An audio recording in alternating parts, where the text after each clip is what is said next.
All right. Hello, everyone. It's the day after Christmas, and without going into any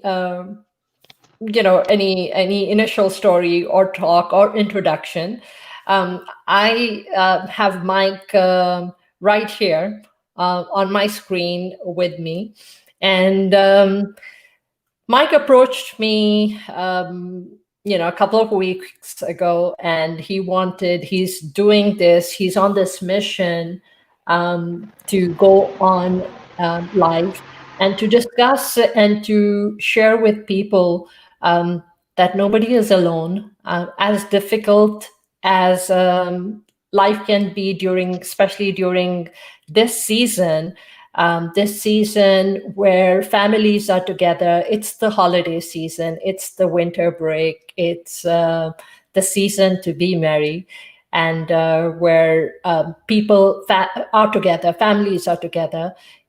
It is difficult for a lot of, it's a difficult time for a lot of people who might be alone. And Mike, I will give you the floor to do an introduction and to share your purpose. Uh, First of all, share the reason uh, for doing what we are doing here, and your purpose. Here you go. All right. Thank you so much, Sam. I appreciate it, and thank you so much for allowing me to do this on your channel. So I'm doing this, going live 12 days for 12 or 1 hour a day for 12 days straight. There's a truck passing that's very noisy, so I apologize. Let me go inside. It'll be a little bit quieter. But what I wanted to, the reason I'm doing this is because I spent 41 years of my life, my whole life, feeling alone.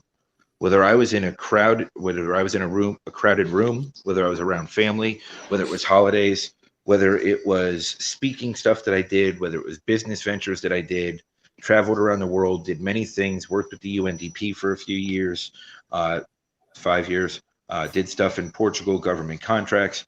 Like, I mean, I've done many different things in my life, and I always felt alone. I never felt full. I never felt comfortable within my own skin. And I want to do this right now because suicide rates during this time of year are historically extremely high. And with COVID and more separation and more distance between people, I feel like people need this safe haven to go to. And people need a place to go and feel comfortable and realize that there's a better way to live and a better way to go about life. I'm not a professional by any stretch, but I can go from my personal experience and what's worked for me. About 6 months ago, Annie Lieb, um, whose tagline is "Do something different," right? That's her life mantra, and she shared that many times. Started introducing me to gratitudes, and it didn't fix everything, right? It barely fixed anything, but what it did, it put me in a different mindset, and it opened me up to the possibilities of change and something different in my life. Uh, at that point, I was in such a dark place because on February 18th of this year, I got evidence, physical evidence, that my children were being abused by their mother and her boyfriend.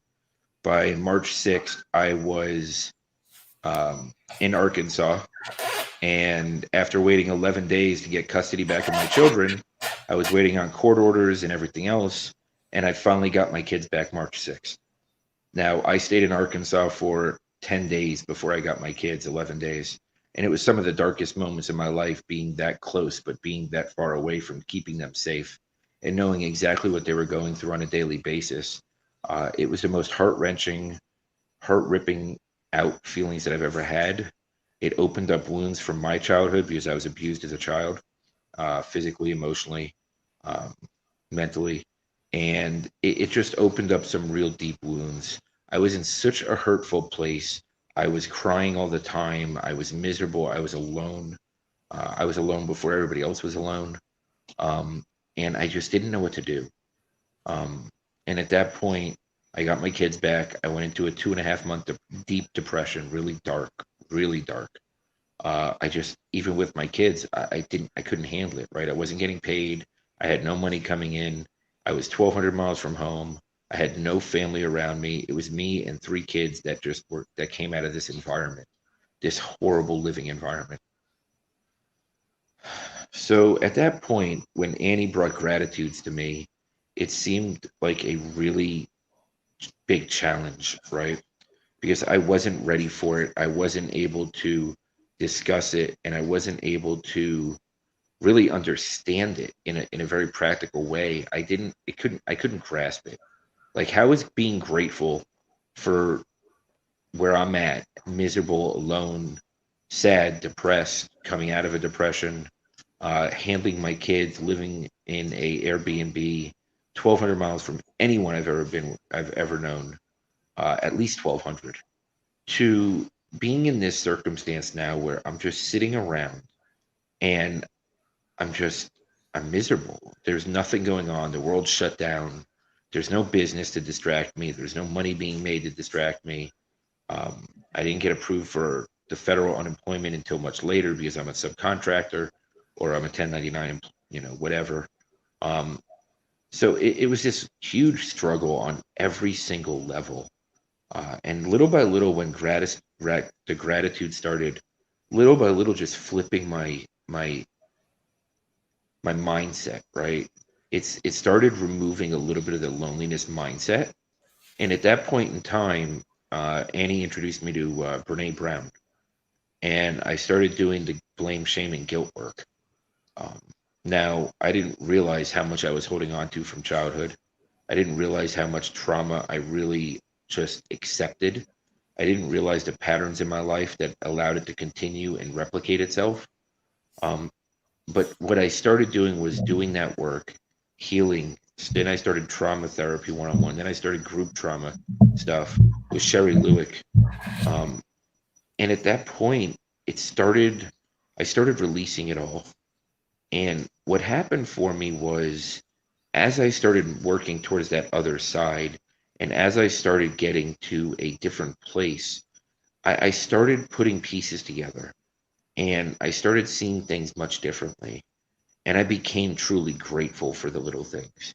And I became truly happy for where I was, where I am, where I was going, what I was doing, the breathing, being alive, being able to be there present for my kids, helping my kids, keeping my kids safe. And as I started to heal, they started to heal a little bit.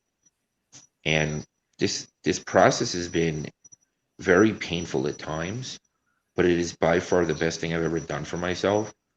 I mean, I'm 41 years old, and the first time I ever said that I love myself was sometime in September or August. Never in my life have I ever said those words. And now I can honestly say I'm in love with myself. I don't unconditionally love myself because I still hold things against myself, but I am in love with who I am, 100%. And my spiritual journey, my physical journey. I've been losing weight. I've been getting healthier. I've been taking care of myself. And then you have my emotional healing and my mental healing. And a lot of it was to work with the triggers and getting rid of the triggers and removing the triggers from my life and starting to understand and be aware of them, associating my patterns and being able to reframe things, be able to bounce things back and forth and start understanding myself at a much deeper level. Saima, do you have any questions or? I mean, I think what no matter what an individual goes through, Mike, at one point it's it's you who has to realize that change is necessary, that the way you've been living your life, something has not been working out, and it's time to redefine, it's time to change. Because when you keep staying and keep living in that same space, there's something you can't expect things to start changing in that space, because obviously that's very toxic space, and that space where there's a lot of negative energy, that you're surrounded by negative space. So Yes. I think for you, that step, that key realization, that You are the architect of your own life. You are the one who holds that paintbrush or who holds the key to changing your life because nobody else can. There's you've spent 41 years in that mode, which, yes, you were a victim, you have been a victim, but you know what? You just cannot stay in that space if you want your life to change. For No, myself, yeah, all the highs and lows that I've gone through in my life, and and there've been quite a few. For me, this last decade, most people, they see this larger than life, being a realtor, being, traveling, and a lot of things that I do because they are, for me, they are those things which help me stay afloat. They are my surviving tools. And different people have different tools, and different things work for different people. But for me, these are some of the things. But this past decade has been the most challenging decade, and it tested me to the max. But I will tell you that no, there's no one responsible. I take complete responsibility and accountability for my decisions, and they've been part of my journey. They've contributed, to who I am today, and I'm very comfortable in the space which is around me, and it is a space of growth. It's a state where I'm learning, and from everything that has transpired in my life and my experiences, and I'm completely responsible for for that space. And if I expect to bring in change in my life, the change can come from no one other than myself. I'm fully I, responsible for my life. and I agree with you 100%, right? I acknowledge the fact that I spent the first 41 years accepting my mentality and my mindset. My mindset was a victim slash, surviving slash whatever mindset, right? It always had that jaded negativity around it. And I carried this weight of the world and weight of just misery on me, right? And it wasn't intentional because there's been many times I've had hope and I've tried to build past and grow past it.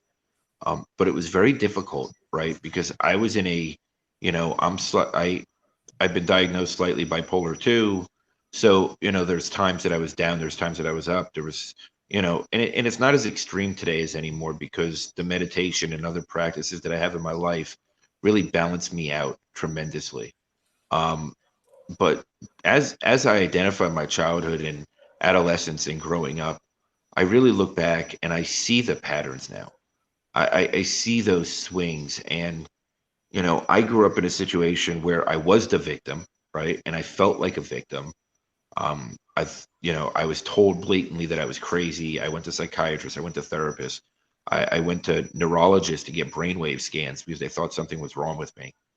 Because I wasn't like everybody else, right? And I didn't fit into anybody's box. I just didn't. And they kept trying to force me into some type of label. And every time that they'd put a label on me, I'd try to break it, and I'd put myself in a different area, and then they would put me in a different label, right? And the easiest way to demonstrate it is my whole school career, right? In kindergarten, they said I was slow to develop, so they put me into something called pre-first, which doesn't exist anymore, thank God. And then, by the time I got to fifth grade, I was in gifted. Sixth grade, I was in honors. Seventh grade, they said that I was, retarded, which is the word they used then. They don't use it anymore, thank God. And, they gave me the IQ test numerous days in a row. I ended up memorizing the test by the time it was like day 6 or 7. And then by eighth grade, I'm getting thrown out of the school system because I just couldn't stop getting in trouble. And then high school, I went to a private school and I got in based on intelligence and I went straight into AP and honors classes. And then I ended up getting thrown out of 2 high schools by 11th grade, before the end of 11th grade. So, I mean, I have my GED and I've accomplished global things and I've done many amazing things in this world. I've been a millionaire on paper 3 times, had lots of things, lots of money at points. And then I've lost it all and I've been homeless 5 different times if you include this time. COVID stranded me in Arkansas and I'm living in an Airbnb. So I I don't have an address. I don't really have a place to be until I'm done with this, until I can finally leave the state. And that gets dragged out based on COVID. So we'll see when that ends. But at the end of the day, like, I've always blamed everyone else. I always thought I was the victim, and I always thought that there was nothing I could do to change my circumstance. And it's exactly what you said. Until I owned it and I took responsibility for my life and took responsibility for my actions and what effort I put into changing, nothing changed. It. Mike, one thing is there, that you feel you're alone, but you're actually not. Hmm. And once you start putting your story out there, you see that, you know what? There are just so many people who have similar stories, who've gone through trauma, who have, yes, who have been victimized. And yes, there's no shortage of challenges in this life. And I think I, I always feel that life is like Hunger Games. I don't think there's anything else that can define life better than Hunger Games, because you just don't know what's waiting around the corner. It's about survival. It's about, making it alive through, whatever point. And then you just have to keep getting up, and it's your resilience and it's your courage.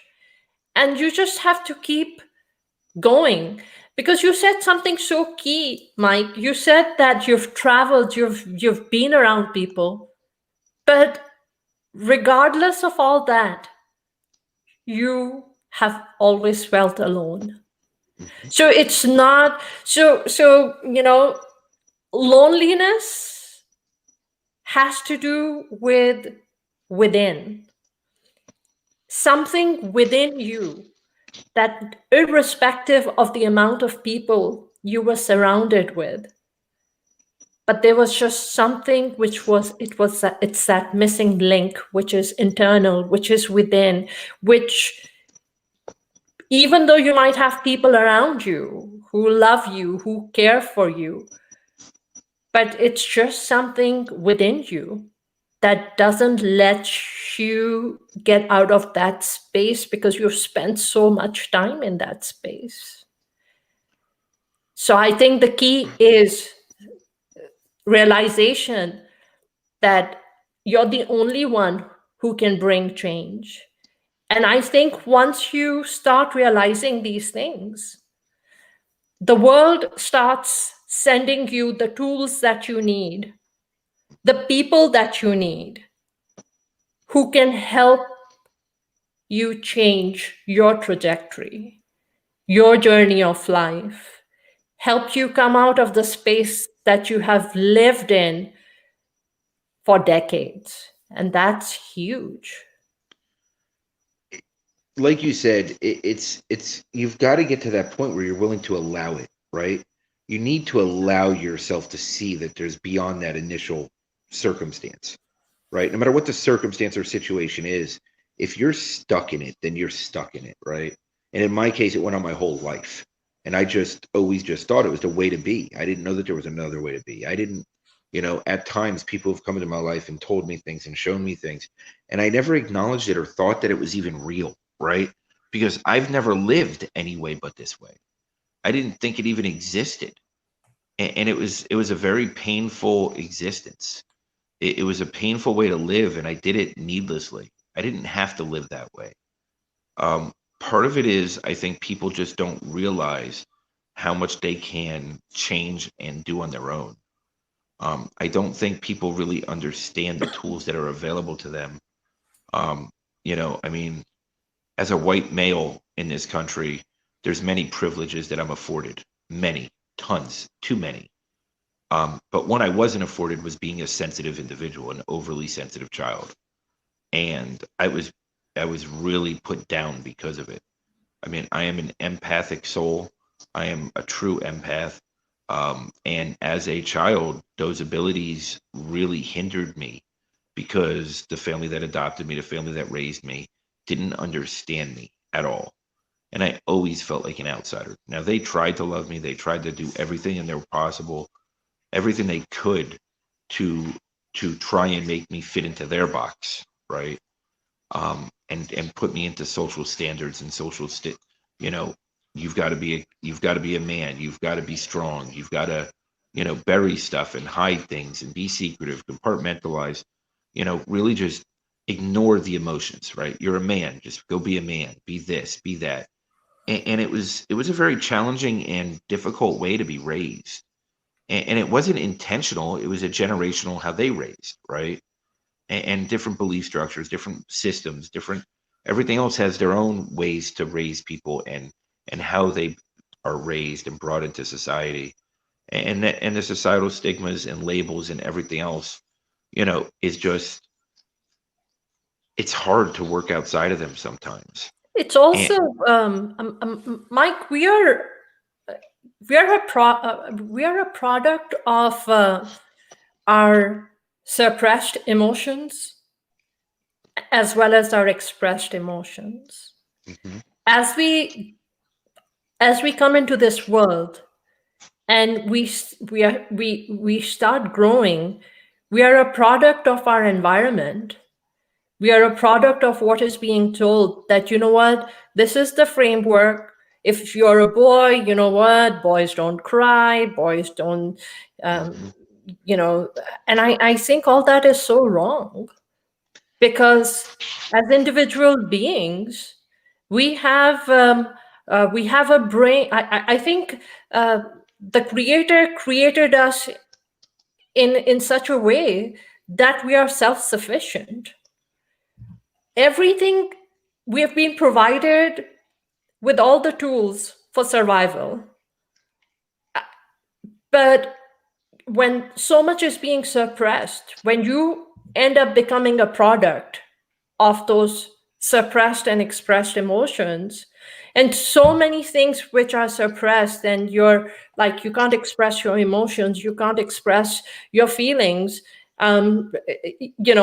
Your parents expect you to be a certain way, your siblings expect you to be a certain way, your friends expect you to be a certain way, the environment, the society expects you to be a certain way.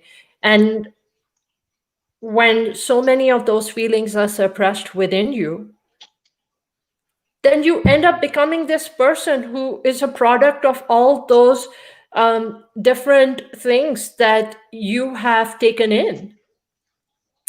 And there's this other person who's within you, and the person who was suppressed, and you're like, okay, I see this person out here who's a product of all these things, but that's not who I am as an individual. Where do I find myself? and Excuse me. bless you, bless Thank you. you. And I think that's one of the issues with our education system, right? I really believe that's a major, major issue in our system. I feel like we don't teach children to look within themselves at all. And we don't teach children that they have the ability to do that, right? And I don't think that society has enough parents understanding that that's even possible for themselves to be able to teach it to their children. And self-awareness is such an asset in life. And it's so hard to come by because we're always trying to fit into whatever stipulations we have to. And It's like you, society's expectations, right? uh, Because we are so concerned about, and as much as I speak, I have to tell you that I myself am a work in progress.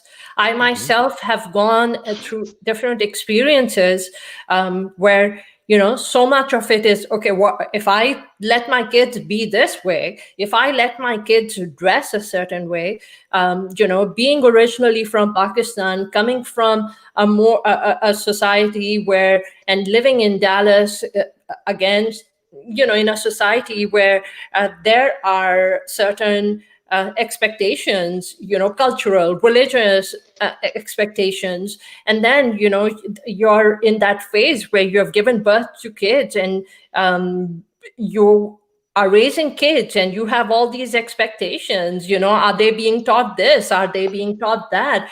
And then you start seeing that explosions start happening, and you don't understand why those explosions are happening. You don't understand why your kids are reacting the way they are reacting, because they don't want to have those confined boundaries around them, and they want you to let them be, so that they can be authentic and they can be themselves, and they can, you know because that's where the problem happens. You are created by the creator.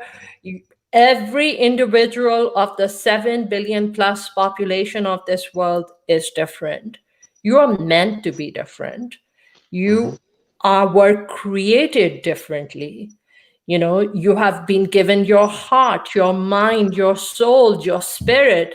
You have been given these things because you are meant to become a certain individual. Yes, not hurt other people, not be in other people's space, but yet be your own individual being. And when you become a product of someone else's version of you, there's this huge conflict. And I think, you mentioned that you were that you are bipolar.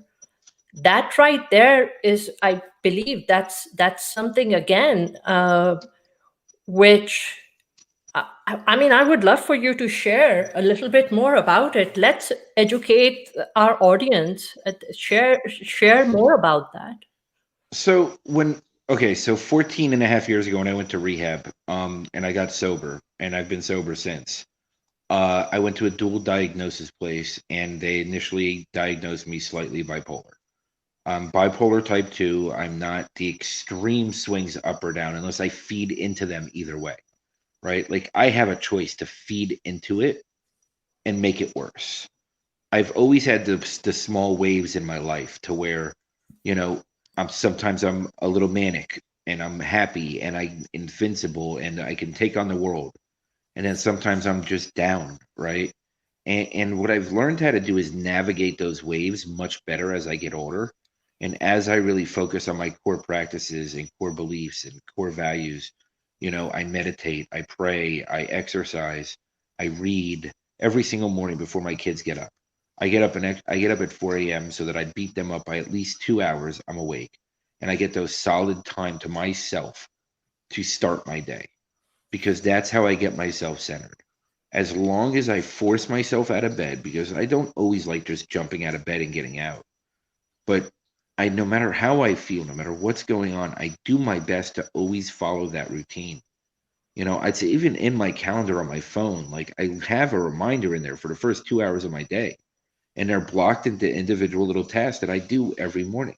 Some mornings it only takes me a half an hour. Some of the mornings it takes me an hour and a half. Some mornings it takes me 2.5. It depends on what the day is, but I take care of my routine because it's my self care.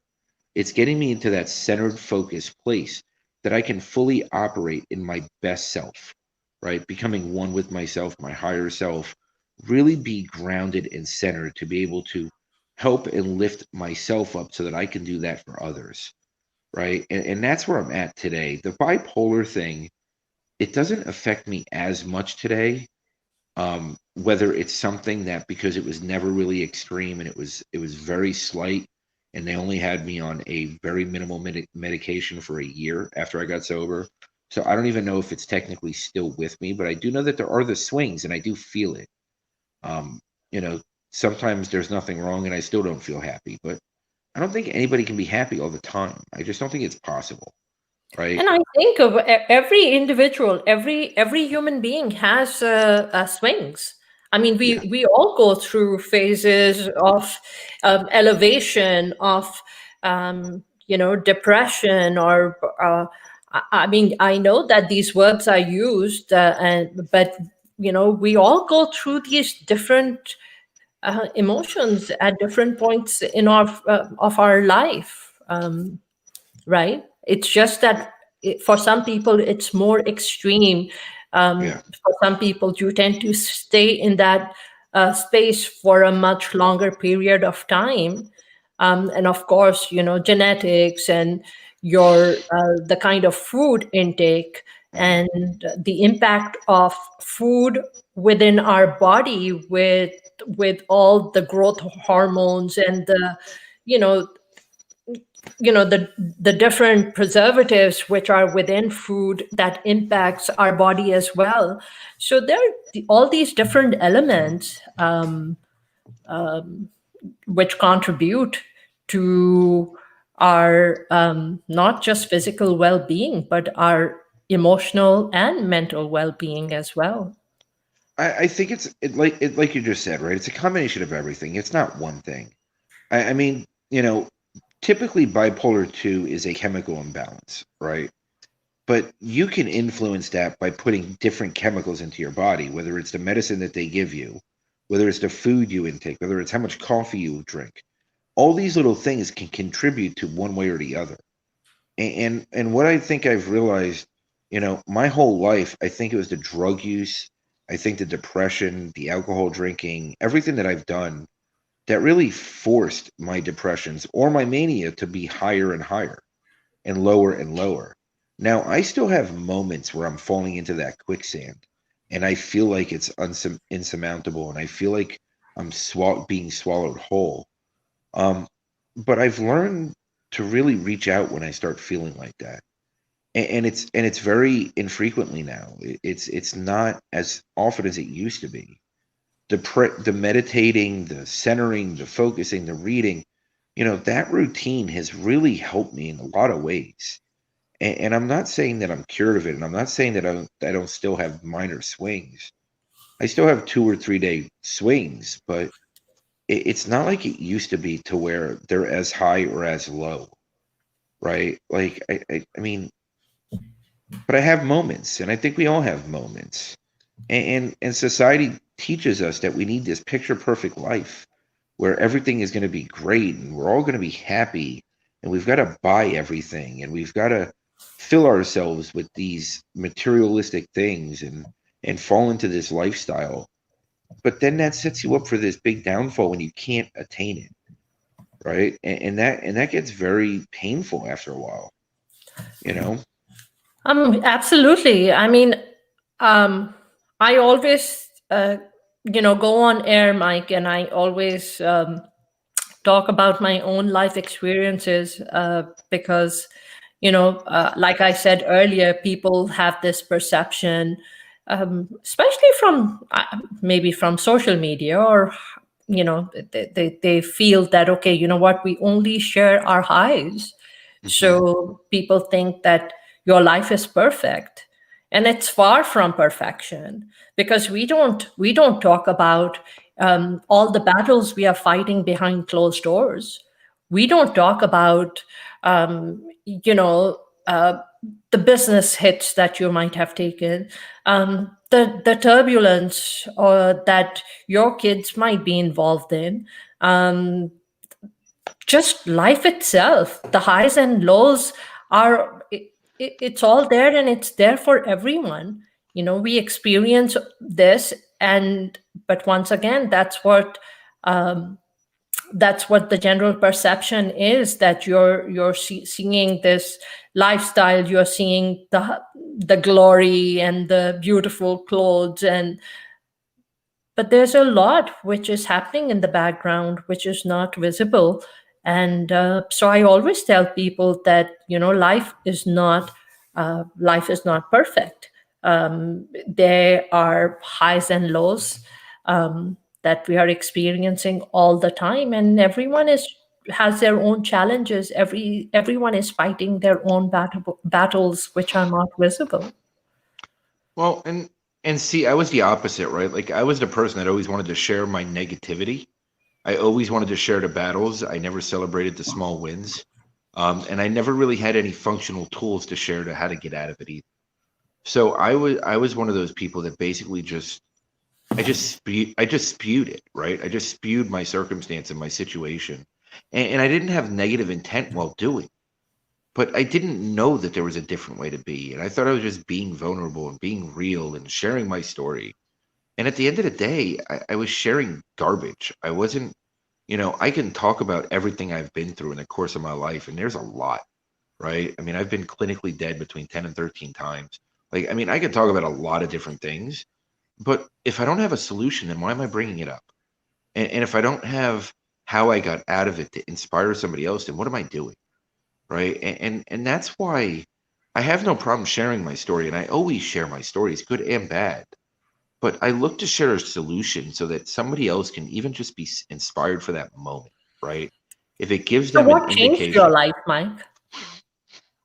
I mean, you know, getting okay, so waiting for my kids was like the worst days. Those 10 or 11 days being that within an hour of my children, knowing what they were going through and having physical proof to prove it while waiting for the court system to give me the emergency order to get custody, um, really brought me to my knees. And I was at such a low point. Um, and I posted a video on March 3rd. Annie commented on it. She said, I don't remember what the words were. Um, and then she reached out to connect with me, and I sent her my standard intro email or message. And then she said to me, she said, it's going to get better soon. And having a realistic stranger that didn't know me reach out to me and say, it's going to get better soon. Um, it gave me hope, right? And that didn't get me out of the funk, because even when I got my kids, I was blame shaming and guilting myself. I blamed myself for everything that went wrong with them, right? Which really was just triggering my childhood and everything that I blamed myself for then. Um, and then what really, and then around the beginning of June is when, I started doing those roundtables for the diversity roundtables, and to have real conversations about anti-racism and stuff like that. And when that happened, Annie was on the first one, and me and Annie started talking. And that's when gratitudes kicked in. And, you should really try doing this. You should try this. And somebody gave me, in a relatable way, practical ways to take baby steps to make little steps forward. And that's what changed it. I mean, it was, yes, it's only been 6 months, but I think anyone that's lived through 2020 can admit that the last 6 months have felt longer than the last decade. And for me, it was just baby steps. It was one thing after another until I started getting to a place that I actually felt hope for myself. And then I felt self-inspired. I didn't need somebody to inspire me because I felt like I was self-inspired. And I still have my days where I get a little insecure, and I'll reach out to someone close to me. I'll reach out to Annie. I'll reach out to somebody, and I'll be like, is this okay? Like, did I do okay with this? And it's not that it's the same insecurities and fears that I had previously. It's I just want to make sure that I'm still where I need to be, and that I'm still on my path, right? It's really looking within and doing the deep work. There's no shortcut. There just isn't. I'm not built to be able to flip a switch and go from miserable to happy. I'm just not. Um, it takes time, and I've been putting in a lot of work and a lot of time and a lot of energy into healing myself and growing and evolving, You and spent too much time, I mean, in that space, and it. I hope you give recognition to yourself, Mike, for the amount of courage that it takes on your part to come to that realization that you want to change your life, and that you're putting the work into changing how the story will be written for the rest of your life. 100%, and my kids' lives, right? Because now that I'm changing, they're changing, and I'm showing them better ways to live because I'm living better, and I'm giving them hope because now I have hope, and it's infectious. When you It do is. things, when the positivity is so much more infectious than the negativity. But we're surrounded by negativity, the media, the news, the divisive behaviors that are going on around the world today. There's so much negativity. It's hard to see past it. And the reality is, I had to look within. None of the outside noise mattered. Annie could have been a person that just told me these things, and I just said, okay, fine, and didn't do it. But if I didn't do it, I would never be here. I wanted change, and I found it. It's like you said, when you put that out into the universe that you're ready to make that change, the universe sends you things. Yes, I've had, over the past 6 months, I've had so many people come into my life that I never knew before that today I can't imagine living without them in my life. And it wasn't absolutely. and it wasn't me looking for them. It was the universe sending them, and the universe saying, you're ready for this. You're ready for this. Because it's all within us. What Mm-hmm. we are seeking from the world is what the world will give to you. Mm-hmm. So if you are rewriting your story, then those are the tools that the universe is going to provide you. It's manifestation, whatever you manifest, whatever you're the architect of your own life, whatever story you want to write for yourself, that's the story that you write, because then that's how the world will start changing, and the people who start entering your life and what you need. I mean, for me, my podcast is my soundboard. Yep. It's a soundboard.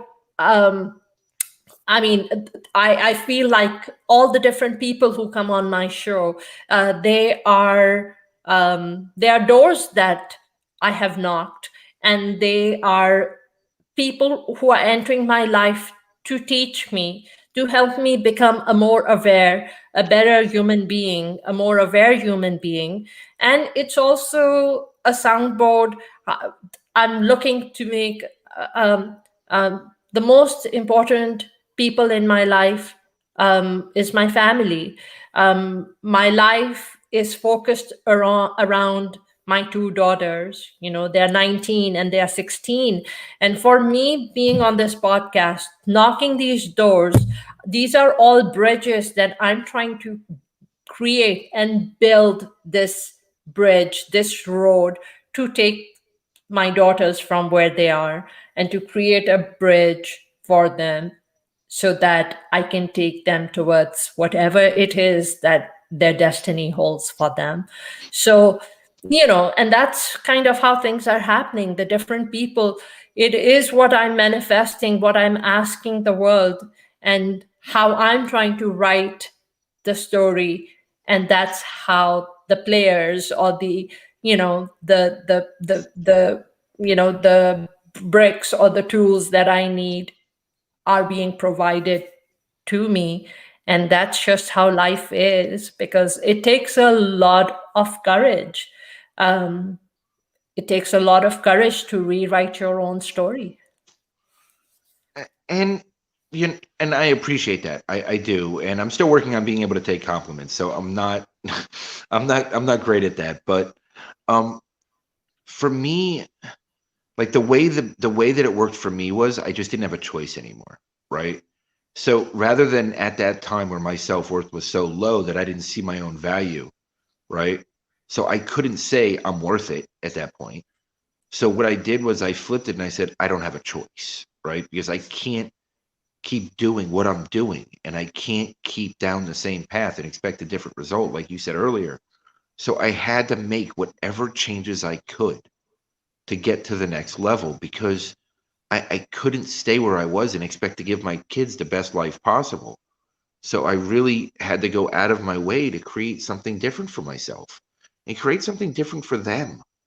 I the more in tune I get with myself, the more I realize that it really comes down to we're all our own creators, right? We're all tied into that source, and we're all tied into this infinite possibilities. And the only limitations we have are the ones that we create for ourselves. And Yes. and and it's all at our fingertips. And manifestation and creating this positive aura around us and energy around us, and bringing these people close, and creating this circle around you of people that just can lift you up and carry you on your off days, and then the ones that you can lift up and carry on their off days, right? Yes.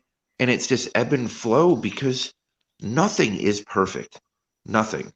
It is a And puzzle, and you're trying to it, put together the different pieces of the puzzle so that it keeps growing and, to create that path for you, that path. And that's another big thing that it takes time to realize. And most people probably never realize that who you are as an individual, your kids, they feed off your energy.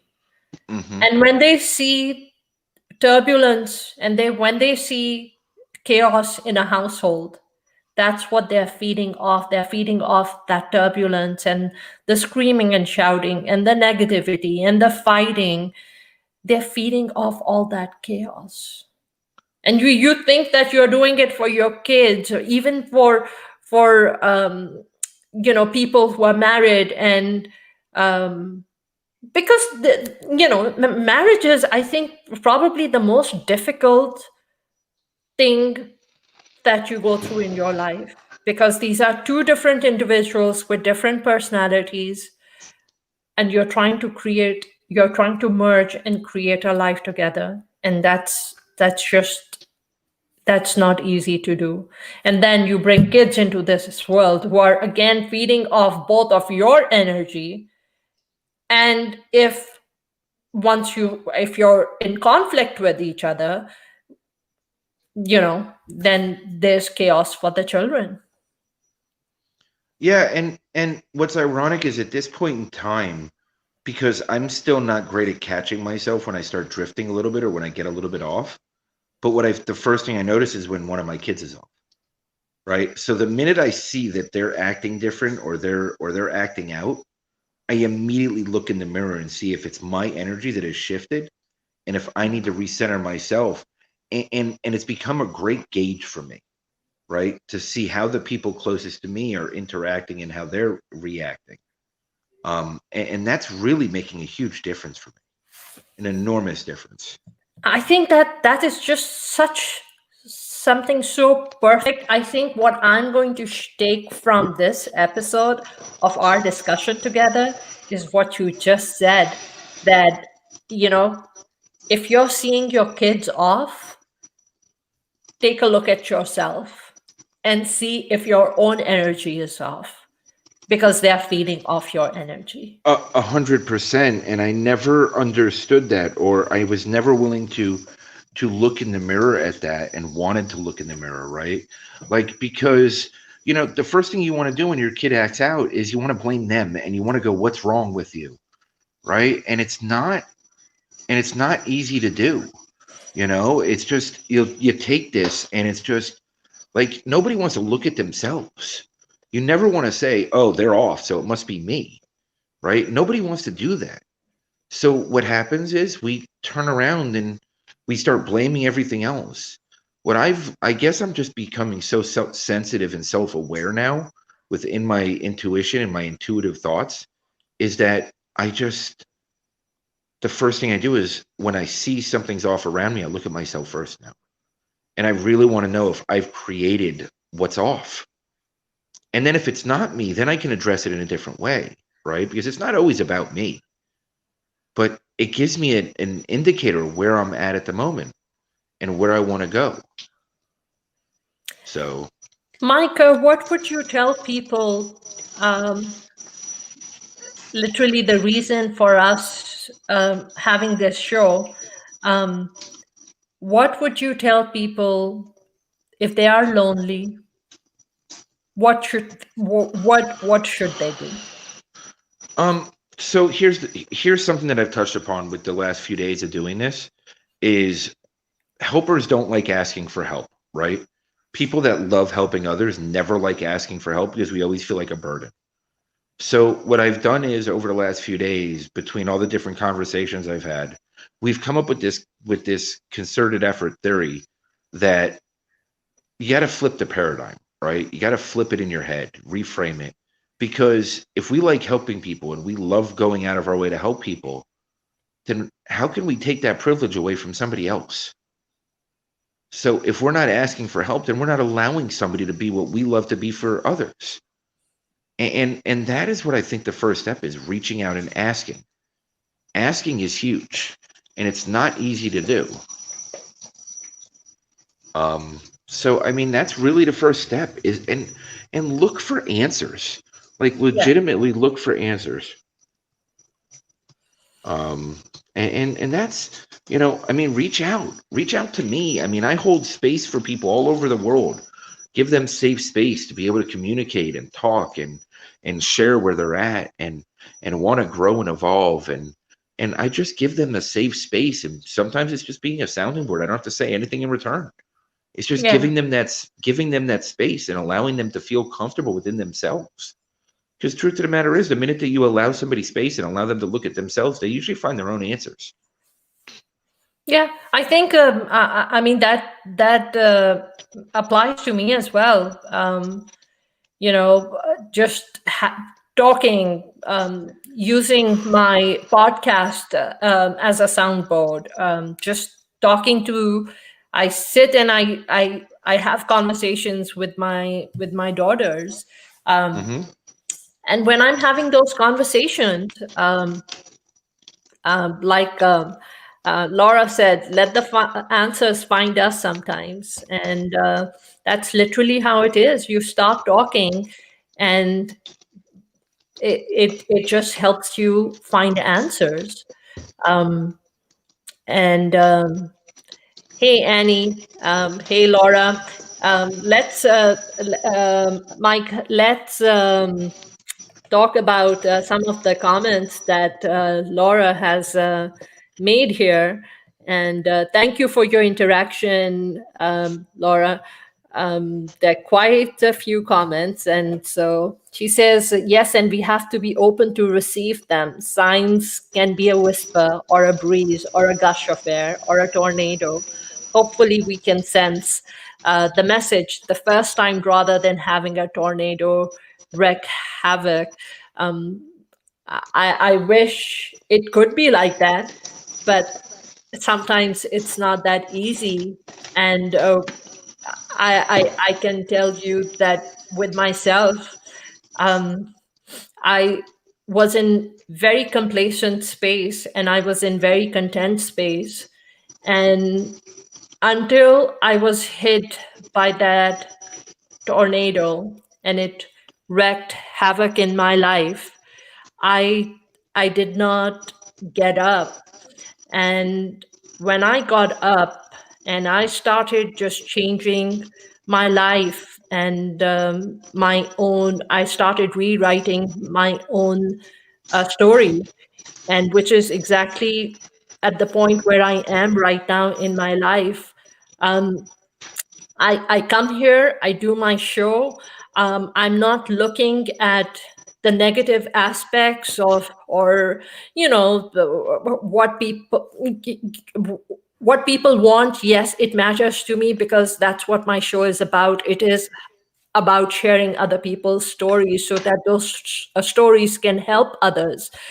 But I'm not looking, I'm focused. So I'm not looking left, I'm not looking right. I'm not looking at the negativities. I'm not looking at what people have to say about me. I'm not looking at how interested people might be in my personal life. I'm sharing my personal life because I want it to be able to help others and show others the necessity for courage, for resilience, because you need courage, you need resilience. They're connected to hope. All this is brought about in our life by change. And I've become a sucker for change now. I've been changing so much that now change is, I thrive on change. Most people don't realize that change brings with it hope. We defy change, we fight change, but change is necessary for hope. And hope is what we need. Without hope, nobody will be able to live their life, get up, to keep going. You have to have hope. Hope is that ray of sunlight, that rainbow that you see. It's what makes us want to just keep going. It's hope. And for people who are out there, for people who feel that no matter how many people they are surrounded with, but that they don't, they are not seeing hope, they find themselves to be lonely. Change comes from within. Surround yourself, change the kind of people you might be surrounded with. And like you said, Mike, seek help. Because when you start manifesting that you need help, you will start finding help coming to you in those places where you least expect. Just a stranger who's going to extend their hand out to you and help bring you afloat, help give you that anchor that you need, give you that, um, you know, just that courage, to be able to get up and to be able to see that, you know what, life has so many different things to offer, and so much of it is our own perspective. I mean, and you have to focus and you have to stay focused if you want to change your destiny. Yes. Yes to everything you just said. Like emphatically yes with tons of explanation points. Um and then the one thing that I would really key in on what you said is hope. Hope is the most powerful thing in the world. Hope can drive us to be something that we never imagined that we ever could be. All you need is a sliver of hope. Yes. And that sliver of hope can inspire such enormous changes within. Because the minute that you start seeking hope, you start fueling off hope, you start looking for hope. And then it becomes this snowball effect to where you want to fix yourself. You want to do more work. You want to get to the root of the problems. And you know what? At some point, you find that hope within you. Yeah. You don't need to look outside for it anymore, right?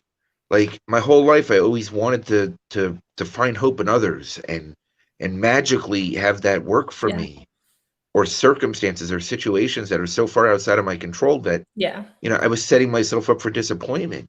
Yeah. But what I realize now is by getting hope, right? When Annie reached out to me that day as a complete stranger and said things are going to get better, it's going to get Yeah. easier, it's going to be real soon. Out of nowhere, right? I got hope. Yes. And it didn't fix me, but it planted that seed so that a couple months later, when I came out of my depression, I had my kids and we started communicating and I started the gratitudes and everything else. It put me on the path Yes. and I had that hope. The one thing that we can create is hope. It Yes. costs nothing.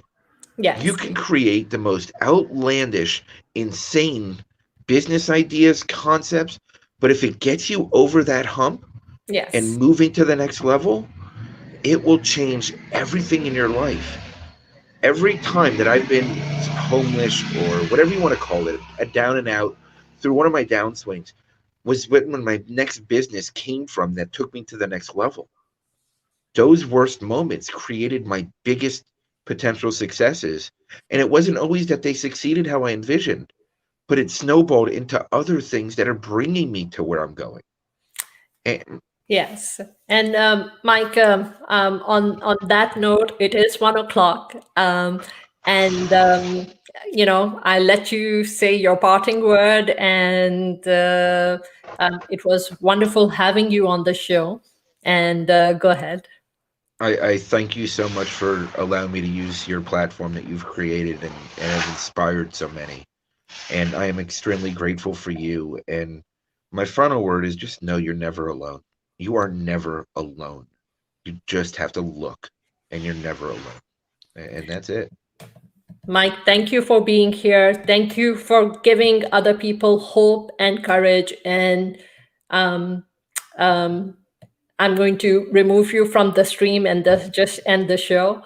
Okay. And thank you for being here, Mike. All right. Thank you. Um, so thank you for watching. Thank you for being here. I'm a firm believer that it's not what anyone else can do for me. It's what can I do for anyone else, or what can I put out there into the universe? What can I put into the world? Because whatever I put in there is exactly what's going to come back to me. You put it out there, it ricochets back. So don't focus on the wrongs of other people, of the disappointments. Don't focus on the disappointment. Don't focus on the wrongdoings of others. Focus on what you can do for others. Thank you for being here. Thank you for watching. If there's anything I can do, or if there are any words of encouragement, of courage, of hope that I can share with you, connect with me, and stay strong. You're the only one who can rewrite your story. Thank you for being here on Heart to Heart with Saima.